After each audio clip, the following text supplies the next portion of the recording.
আসসালামু আলাইকুম, welcome to my channel Shamima Firoz cooking. আজকে নিয়ে আসলাম কলার মোচার ঘন্ট। চলুন ভিডিওটি দেখা যাক। আমি এখানে কলার মোচাগুলো আগে থেকে বেছে রেখেছিলাম। এবার এগুলো ধুয়ে পরিষ্কার করে নিব। এবার আমি 50%-এর জন্য এগুলোকে আমি সিদ্ধ করে নিব। এরপর সিদ্ধ হয়ে গেলে একটা ছাঁকনির মধ্যে ঢেলে আমি পানি ঝরিয়ে দিব। এবার একটা ব্লেন্ডার জারে আমি দিয়ে এগুলো ব্লেন্ড করে নিব।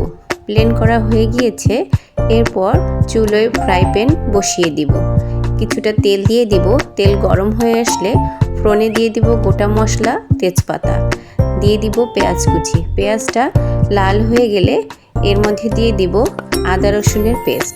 এবার দিয়ে দিব স্বাদ অনুযায়ী লবণ, হলুদের গুঁড়ো, মরিচের গুঁড়ো এবং ভাজা জিরা ধনিয়ার গুঁড়ো। সবগুলো দিয়ে আমি মশলাটা ভালো করে কষিয়ে নিব। এবার সামান্য একটু পানি দিয়ে মশলাটা আমি ভালো করে আবারও একটু কষে নিব। এবার দিয়ে দিব হাফ চামচ গরম মশলার গুঁড়ো।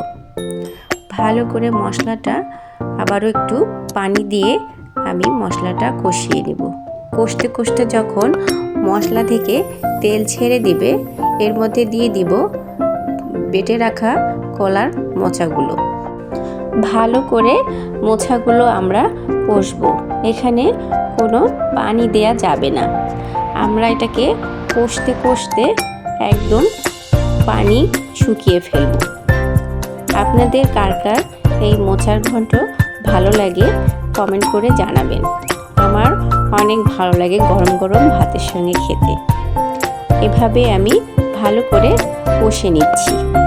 কষানো থামা যাবে না, তাহলে নিচে লেগে যেতে পারে। কষতে কষতে এক সময় দেখা যাবে সুন্দর একটা কালার চলে আসবে। আমার পুরো পানিটা শুকিয়ে গিয়েছে। এখন একটা ভর্তার টেক্সচার চলে আসছে। এবার আমি এই চুলা অফ করে নামিয়ে পরিবেশন করছি। যদি আপনাদের ভালো লেগে থাকে অবশ্যই ট্রাই করবেন। কে কিভাবে এই কলার মোচা রান্না করেন আমাকে অবশ্যই কমেন্ট করে জানাবেন।